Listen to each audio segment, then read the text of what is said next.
बात है कि मुझे तो वो जब अरेस्ट हुए हैं उससे कहीं ज़्यादा फिट लगे हैं। मुझे तो वो 2018 का जो इलेक्शन है उससे पहले जो उनकी फिटनेस थी मुझे वो उस लेवल पे लगे हैं, क्योंकि ज़ाहिर है जेल में वो अच्छा। अकेले हैं, अपनी ज़ात के अलावा कुछ है नहीं, वो एक्सरसाइज कर रहे हैं। तो वो मुझे अपनी जो पहले से 4-5 साल ज़्यादा यंग लगते हैं। और ज़हनी तौर के ऊपर तो वो बहुत ही तगड़े हैं। मैं उनकी ज़मान पाक की गुफ्तगू में, बनी गाला की गुफ्तगू में और अडयाला जेल की गुफ्तगू में कोई फ़र्क नहीं है। He is steadfast. वो जहाँ खड़े थे वहाँ पे खड़े हैं पूरी तरीके से, और जिस्मानी तौर के ऊपर भी बड़े फिट हैं। हालांकि उन्होंने मुझे बताया कि 5 दिन पिछले महीने भी उनको एक डेथ सेल में जो है वो बंद किया गया, लाइट ऑफ कर दी गई और अखबार उनको नहीं मिल रहा, टीवी नहीं मिल रहा। इसके बावजूद वो ज़हनी तौर के ऊपर बिल्कुल जो है वो फर्म है, and he is not ready अच्छा टू तो बकल फिर डाउन।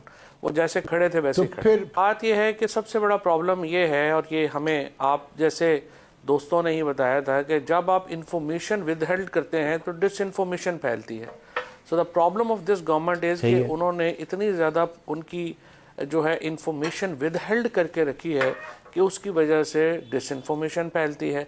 और अब जाहिर है कि बाकी आपके सामने, जिस पे आप तो रोज़ ही बात करते हैं कि इतनी बड़ी एक यूट्यूब इकॉनमी क्रिएट हो गई है। अब तो ट्विटर में एलॉन मस्क साहब ने भी सब्सक्राइब का बटन दे दिया है, तो फिर उससे मसाइल जो हैं वो बढ़ जाते हैं, क्योंकि लोग इस तरह की जो डिसइंफॉर्मेशन हैं उनको ज़्यादा आगे फैलाते हैं, ज़्यादा चीज़ें चलती हैं। तो जब तक आप एक्चुअली जो हमारी हुकूमत का और जो सारा मॉडल है ना मौजूदा हुकूमत का, वो ये है कि वो इंफॉर्मेशन को इंफॉर्मेशन से टैकल करने के बजाय वो डिसइंफॉर्मेशन फैलने देते हैं बाय हाइडिंग द इंफॉर्मेशन। तो this is the primary flaw in the narrative of this government. देखिए, इशू ये है अफसार साहब के पाकिस्तान के अंदर जो माहौल है उसमें तलखियाँ रोज़ बढ़ाई जाती हैं। अब आप मुझे बताइए कि ये सब कुछ हो क्यों रहा है? हो इसलिए रहा है कि देखिए, जो सिविल सिस्टम्स होते हैं या जो मॉडर्न डेमोक्रेसी है, जिसको हम विग हिस्ट्री कहते हैं या विग डेमोक्रेसी कहते हैं, और दूसरी भी प्रेसिडेंशियल फॉर्म में भी और इसमें भी, इसमें देखिए आपने डिस्प्यूट मैकेनिज्म के इदारे बनाए होते हैं। मिसाल के तौर के ऊपर ये बात तय है कि वोट से हुकूमत आएगी। वोट हुकूमत 8 तारीख को वोट लोगों ने दिया, 9 तारीख को आपने वोट बदल दिया। फिर तय है जी कि आप जब डिस्प्यूट होगा तो कोर्ट सिस्टम होगा। अब आप देखिए, जो कोर्ट सिस्टम है उसके साथ आपने क्या किया, जो एंटी टेररिज्म के जजेस जो थोड़े लॉ के ऊपर चल रहे थे, उनके घरों पर जो है वो हमले हो गए। एक को तो बेचारे को जाके गाड़ी मार दी उसकी गाड़ी में। उसके बाद जो हाई कोर्ट के जजेस के साथ हुआ, जो chief justice Lahore high court के साथ हुआ, और फिर सुप्रीम कोर्ट को ही आपने फारिग कर दिया। ईसीपी का इदारा है, ईसीपी को आपने प्रैक्टिकली ख़त्म कर दिया। स्पीकर ऑफिस है, आपने स्पीकर ऑफिस को मलिया मेट कर दिया, जाके 10 लोग पार्लियामेंट से उठा लिए। सेनेट चेयरमैन का ऑफिस है, आपने उसको मिलिया मेट कर दिया। वो प्रोडक्शन ऑर्डर करना चाहते हैं, वो आप उनको प्रोडक्शन ऑर्डर नहीं करने देते। तो प्रॉब्लम यह है कि आपने जब डिस्प्यूट रेजोल्यूशन के सारे इदारे एक एक करके गिरा दिए, तो फिर ये तलखियाँ ही होनी थी ना। अब भी मेरी गुजारिश तो अच्छा। यही है कि तमाम चीज़ों के बावजूद हमें तलखियाँ कम करने की ज़रूरत है। और ये जो इमरान खान ने 5 लोगों की कमेटी बनाई और कहा कि आइए इसके ऊपर 2 चीज़ों के ऊपर बातचीत करते हैं, ये बड़ा अच्छा मौका है। हुकूमत को आगे बढ़ना चाहिए, तलखियाँ कम होना शुरू हो जाएंगी, ये इशूज़ ख़त्म हो जाएंगे। देखिए, पहली बात तो यह है कि ये बात आपकी ठीक है, हमारे दौर में भी गलतियां हुई हैं और उससे पहले में भी हुई हैं, ये पाकिस्तान में एक चलता आ रहा था। लेकिन डिबेट डिफरेंट थी, हम तो क्वालिटी डेमोक्रेसी की डिबेट में थे, और ये था कि हमने कैसे बेहतर होना। ये तो नहीं कि हम पूरा रिवर्स गियर लगा दें और बिल्कुल ही बेड़ा गर्क कर दें। खान साहब के साथ बिल्कुल जी मेरी बात हुई है, और आई थिंक कि ये जो कमेटी बनी है और जो चीज़ें हुई हैं, इसमें कोई ज़ाहिर खान साहब की अपनी सोच है, सब कुछ है, बट छोटा मोटा जो क्रेडिट है वो मैं भी ले सकता हूँ।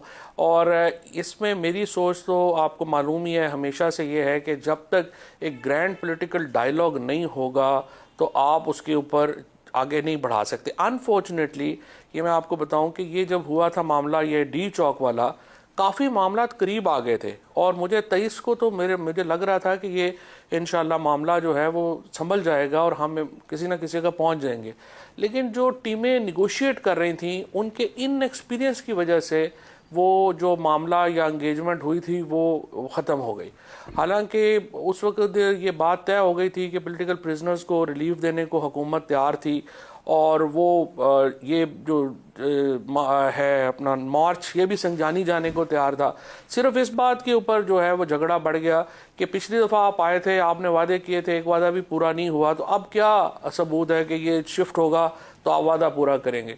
वो अनफॉर्चुनेटली गवर्नमेंट को सिर्फ ये चाहिए था कि जितने हमारे यहाँ पे कैदी हैं, आप देखें ना, यास्मीन राशिद को 20 महीने से कैंसर सर्वाइवर हैं, क्या आपने और उनमें से जो है करना है।